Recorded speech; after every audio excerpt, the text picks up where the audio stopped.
Jumpa lagi di channel kita semua, jangan lupa like, komen, share, dan subscribe. Selamat membaca dan mendengarkan. Putra Langit Tak Tertandingi. Bab 81-85. Bab 81. Kakak, maksudku Tuan, aku sadar, aku sudah menyadari kesalahanku, teriak Tang Sanji buru-buru. Setelah mendengar jika Tian Fan bisa mengobati tangan dan kakinya jika dia berperilaku baik, sikap Sanji langsung berubah saat itu juga, rasa takut dan bencinya pada Tian Fan sebelumnya sudah berganti dengan rasa hormat dan kekaguman. Dalam hidupnya Tang Sanji hanya mengagumi satu orang yaitu ayahnya sendiri, dia menganggap ayahnya seperti dewa di matanya, karena ayahnya itu memiliki banyak kemampuan dan pengetahuan yang membuatnya selalu bisa menunjukkan dominasinya. Melihat sikap hormat ayahnya pada Tian Fan tadi, Sanji tahu Tian Fan bukanlah orang sembarangan. Tang Sangguan yang melihat putranya sudah mengerti situasi, tersenyum senang dan menambahkan, "Bagus sekali nak, jika kau menyadari kesalahanmu, cepatlah sembuh, setelah itu kita minta maaf pada Nona Bai dan para istri Tuan Tian Fan yang lain yang mungkin telah kamu singgung." "Baik, baik ayah, aku mengerti," jawab Sanji yang hanya bisa menggerakkan kepalanya saat ini, karena anggota tubuh lainnya masih tergantung di tiang penyangga. Tian Fan tersenyum, lalu ia melanjutkan langkahnya. Sampai di pintu keluar, tanpa berbalik ia berkata, "Besok aku akan datang lagi dan aku akan sembuhkan tangan dan kaki putramu." Terima kasih atas kemurahan hati Anda Tuan," kata Sangguan sopan. "Tidak perlu berterima kasih lagi.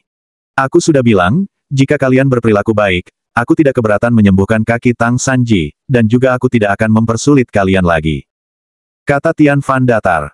"Bruk." Tang Sangguan tiba-tiba berlutut. "Tuan Tian, mungkin menurut Anda kami hanya keluarga kecil dan tidak menarik perhatian Anda, tapi mulai sekarang keluarga Tang kami bersedia mengikuti Anda, dan melayani Anda dengan tulus tanpa mengharapkan imbalan apapun." Sejak dulu Tang Sangguan sudah ingin memiliki pendukung hebat di belakang keluarganya. Jika dia bisa mendapatkan seorang pendukung, dia tidak perlu lagi berusaha memasukkan putranya ke keluarga kaya atau berkuasa manapun. Sekarang kesempatan itu ada di depan matanya, tentu dia tidak akan menyia-nyiakannya begitu saja. Sementara dari sudut pandang Tian Fan, ia jelas sudah mengetahui niat Sangguan, hanya saja dia juga saat ini sedang mulai membangun kekuasaannya dan tentu saja menguasai kota Xia adalah langkah pertamanya.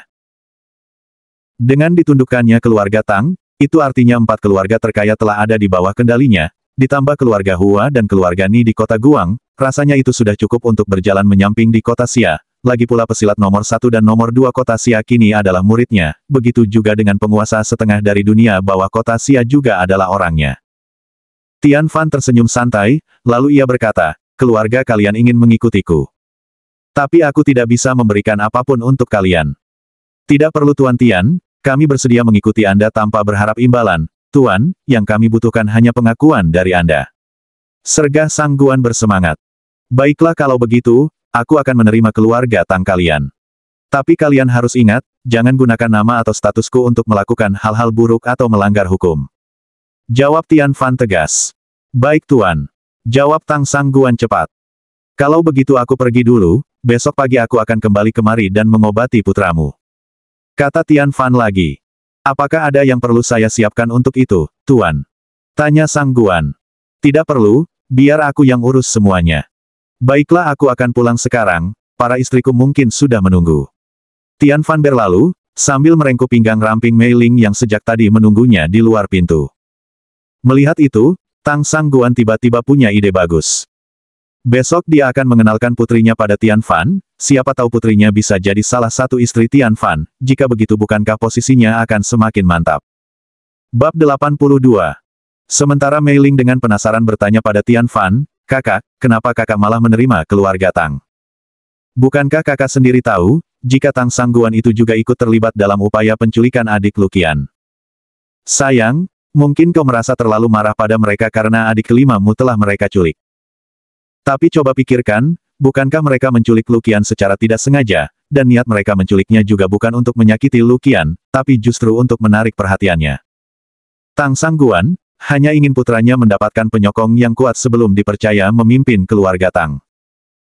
Dengan aku menjadi penyokong keluarga Tang, kita dapat memanfaatkan potensi dan kemampuan keluarga Tang dengan lebih optimal, bukankah itu jauh lebih masuk akal daripada kita menghancurkan keluarga Tang dan tidak memperoleh keuntungan apapun?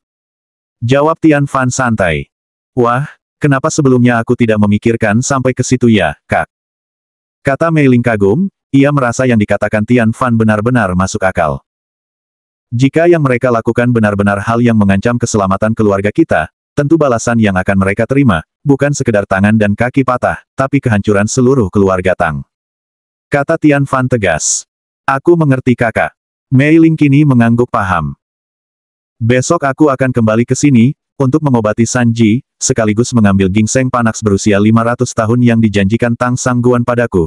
Jika dia bisa memenuhi perkataannya, maka berarti mereka serius ingin berlindung padaku. Tentu saat itu aku juga akan melakukan sesuatu yang terbaik untuk keluarga Tang mereka. Sekarang mari kita pulang, kita juga harus mencari penyelesaian untuk masalah Fan Xixi dan ibunya. Aku tidak tega membiarkan mereka diperlakukan buruk oleh mantan suami Nyonya Fan Yilin lagi. Jika semua yang dikatakan Fan Xixi benar, maka aku harus melindungi mereka, agar Fan Xixi dapat hidup dan tumbuh dengan tenang tanpa gangguan dari ayah jahatnya itu. Lanjut Tian Fan. Mei Ling menjawab sambil terkekeh, aku tidak menyangka kakak juga akan tertarik dengan janda anak satu, Kikiki. Dasar kau ini, kau pikir yang ada di otakku hanya bercinta dengan wanita saja. Jawab Tian Fan membela diri, sambil menyentil pelan kening Mei Ling. Setelah sampai di villa. Sambil menikmati makan malam, Tian Fan benar-benar menceritakan semua yang terjadi pada Fan Xixi dan ibunya kepada semua tunangannya, dan juga pada Bao Zhang dan yang lainnya. Ketika mereka mendengar hal itu, mereka merasa sangat kasihan serta bersimpati pada Fan Xixi dan ibunya. Akhirnya mereka semua pun menyetujui jika Tian Fan ingin membantu menjaga mereka. Qijian bahkan mengusulkan agar Fan Xixi dan ibunya ikut tinggal di villa mereka saja untuk memastikan keamanan ibu dan anak yang malang itu. Semua orang menyetujui hal itu, dengan senang hati. Setelah makan malam selesai, Bao Zhang dan para muridnya kembali ke rumah kecil di belakang villa untuk beristirahat, serta berjaga secara bergantian. Tian Fan mulai menanyakan Luo Sisu yang belum kembali. Siapa sangka yang ia dapatkan bukannya jawaban, melainkan perkataan saling mengejek dan menggoda dari para tunangannya.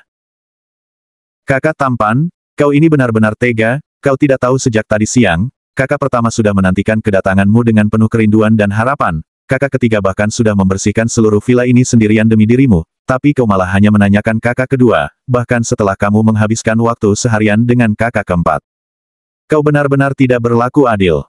Kata Bai Luqian tanpa rasa sungkan sedikitpun. Qijian dan Ran yang mendengar perkataan Luqian, seketika langsung muncul semu merah di pipinya. Bab 83. Adik kelima, kau ini benar-benar pandai berbohong. Bukankah tadi kau dan adik keenam yang bilang ingin menghabiskan malam ini dengan kakak Tian? Balas Qijian menanggapi perkataan Luqian. Kakak pertama, kenapa aku juga kena? Tanya Xiao Yu tak berdaya dengan pipi yang merah merona. Tian Fan hanya tersenyum menyaksikan keakraban mereka. Kakak, hari ini aku akan istirahat duluan, lagi pula aku sudah mengambil jatahku tadi siang, sekarang kakak hanya perlu memberikannya pada mereka berempat. Selamat bekerja keras kakak. Kata Mei Ling, sambil mencium pipi Tian Fan dan berlalu ke kamarnya. 4 orang gadis di sana hanya tertegun mendengar perkataan Mei Ling, mereka berempat merasa sangat malu, seperti mereka ditelanjangi saat itu, wajah mereka berempat memerah seperti kepiting rebus.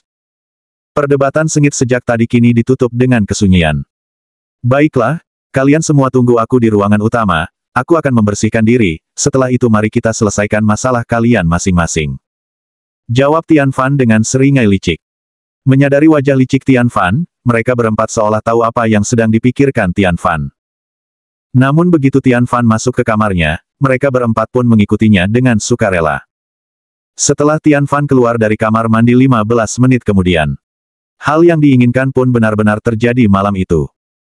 Suara-suara merdu yang terdengar dengan irama bervariasi, menggema hampir sepanjang malam. Hanya Mei Ling yang beristirahat dengan lelap di kamarnya, sementara keempat lainnya sedang bertahan dalam pembantaian penuh kenikmatan yang dilakukan Tian Fan. Jam 7 pagi, keesokan harinya. Tian Fan sudah bangun dan bersiap pergi ke rumah sakit Hua Medica lagi hari itu. Setelah dia mandi dan berganti pakaian, ia melihat 4 tubuh putih mulus tanpa celah itu masih berbaring berdampingan seperti ikan asin yang sedang dijemur. Tok tok tok. Suara ketukan di pintu. Kakak, apakah kau sudah bangun? Ini sudah jam 7, sudah hampir waktunya kita berangkat ke rumah sakit. Panggil Mei Ling lembut. Iya sayang, aku sedang bersiap, bukalah pintunya dan masuk dulu. Jawab Tian Fan tak kalah lembut.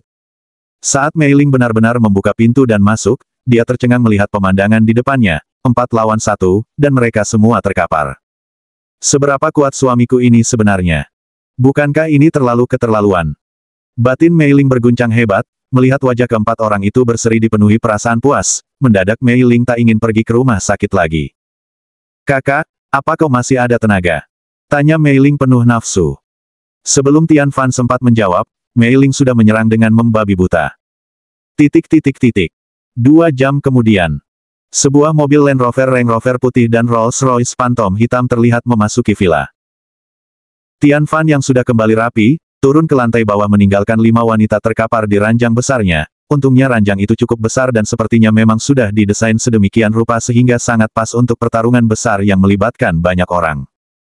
Tepat saat Luo Sisu dan kakeknya akan membuka pintu, Tian Fan pas sekali sedang berada di balik pintu dan membukanya. Kakak, panggil Sisu bersemangat, sambil dengan segera menghambur ke pelukan Tian Fan. Hai sayang, kau sudah kembali. Ah, ternyata ada kakek juga. Selamat pagi kek, kebetulan sekali, aku punya kabar gembira untuk kakek. Ayo masuk dulu, kita bicarakan di dalam. Sapa Tian Fan ramah. Saat Sisu masuk ke dalam villa, dengan penasaran ia bertanya, kakak, di mana kakak Kijian dan yang lainnya? Oh, mereka sedang tidur di atas, di kamar utama. Jawab Tian Fan santai. Bab 84. Mendengar jawaban Tian Fan, Sisu langsung menyadari apa yang terjadi. Kalau begitu kakak mengobrollah dengan kakek sebentar, aku akan ke atas dulu. Kata Sisu meminta izin. Tanpa menunggu jawaban dari kedua pria itu, Sisu segera naik dan menuju kamar utama. Melihat itu, Luo Shen hanya bisa menggeleng dan tersenyum.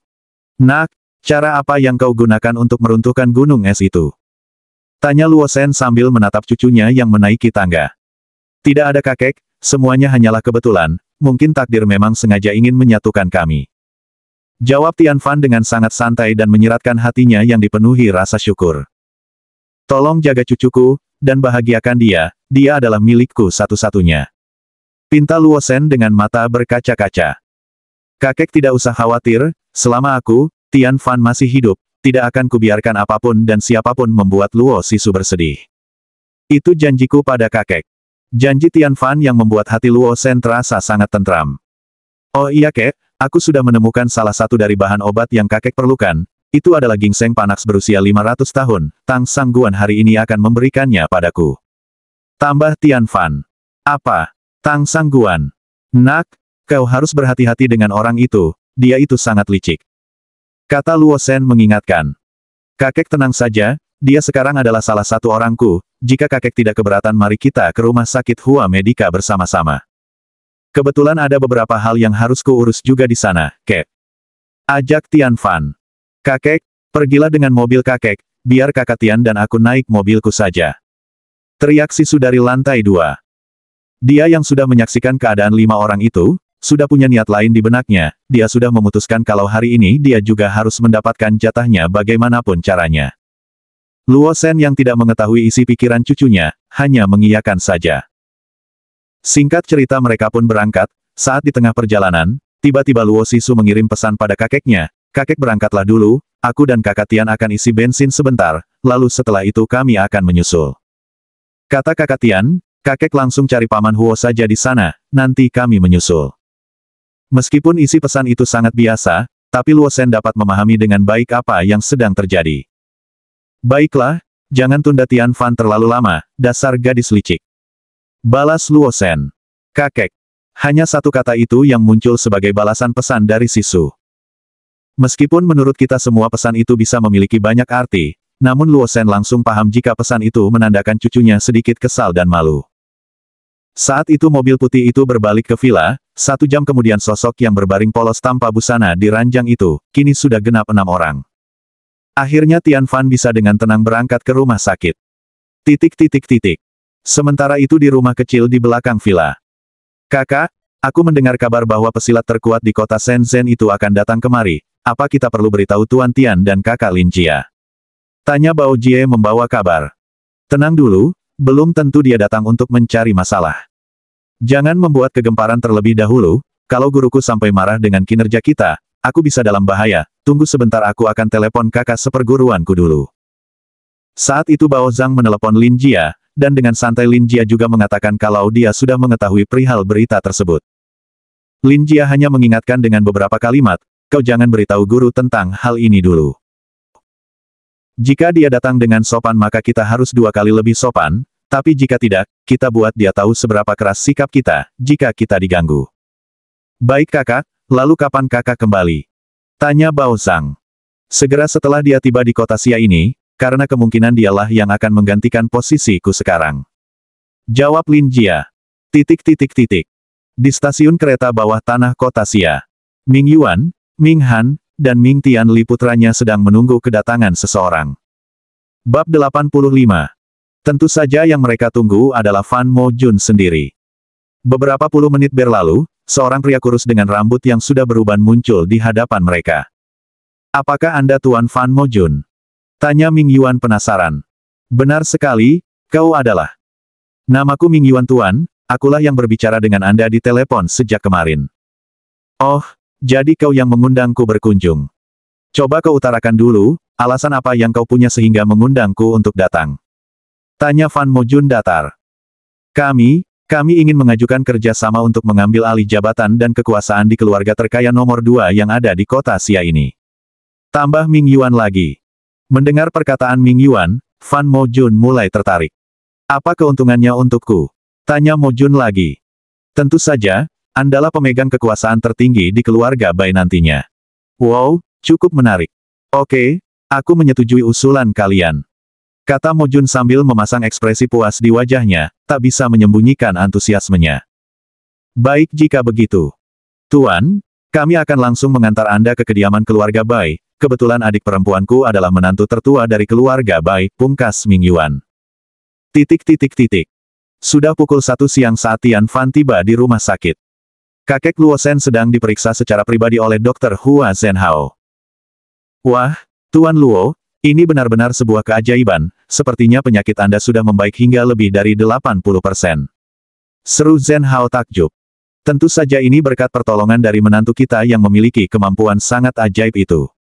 Puji Luo Shen untuk Tian Fan. Tidak kakek, ini adalah kewajibanku sebagai menantu dan cucu kalian. Terdengar suara Tian Fan yang tiba-tiba sudah berdiri di ambang pintu. Kakek lanjutkan dulu perbincangan kalian. Aku akan mengecek sesuatu sebentar, jika sudah selesai aku akan segera kembali. Kata Tian Fan memohon izin. Di kamar tempat Fan Yilin dirawat. Fan Yilin yang kondisinya sedang dalam proses pemulihan, kini sudah merasa sangat baik dan nyaman, karena pengobatan akupuntur dari Tian Fan telah sepenuhnya memulihkan luka luar dan dalamnya, kini dia hanya perlu menghilangkan rasa syoknya, akibat terjatuh dari ketinggian yang sangat ekstrim tersebut. Permisi, kakak Fan Yilin. Perkenalkan aku Tian Fan, aku adalah orang yang menolong kakak, saat kakak terjatuh dari lantai 4 Grand Plaza Mall saat itu. Sapa Tian Fan ramah. Oh Dick, terima kasih banyak sudah menolong aku, dan membantu menjaga putriku selama 3 hari ini. Kata Yilin berterima kasih dengan penuh ketulusan. Sudahlah kakak terlalu sungkan, sebagai sesama manusia kita memang harus saling membantu. Oh iya kak, sekalian aku ingin mengonfirmasi perkataan Fan Sishi. Apakah benar suami kakak, selama ini melakukan semua yang dikatakan Sishi kepada kalian? Tanya Tian Fan serius. Benar Dick, akulah yang menceritakan semuanya pada Sishi, aku hanya ingin jika aku tiba-tiba tiada, setidaknya putriku tidak akan salah mengenali penjahat tua itu sebagai ayahnya yang baik. Jawab Fan Yilin dengan tangan yang mengepal karena kesal. Jika kakak Fan bersedia, kakak dan Sishi bisa tinggal di kediaman kukak, kebetulan di sana masih ada banyak kamar kosong. Sishi juga sudah kenal dengan 2 istriku, jika kalian tinggal di sana selain bisa memastikan keamanan kakak dan Sishi, tentu kakak dan Sishi juga bisa hidup lebih nyaman dan mendapatkan lingkungan yang layak, ketimbang kakak terus membawa Sishi berlarian tanpa tujuan yang jelas. Ajak Tian Fan sedikit memaksa. Bukan karena ada niat lain, Tian Fan benar-benar merasa iba dan terpanggil untuk menjaga dan merawat Fan Sishi dengan baik. Itu karena ketulusan yang telah ditunjukkan Sishi telah berhasil menggugah perasaan sayang yang terdalam di hati Tian Fan. Ia tidak mau dan tidak rela sesuatu yang buruk terjadi pada gadis kecil yang sangat lucu dan imut itu. Baiklah Dick, mengingat kakak sudah merepotkanmu selama ini, Anggap saja kakak tinggal di sana sebagai asisten rumah tangga, dan membantu melakukan tugas rumah kalian. Jawab Fan Yilin tulus. Kakak, tidak ada yang memintamu membalas budi, apalagi menjadikanmu ART. Kakak dan Sishi akan tinggal di sana sebagai tamu kami, dan kalian bisa tinggal selama yang kalian mau, bahkan sampai Sishi dewasa pun, aku tidak akan keberatan. Pungkas Tian Fan. Bersambung.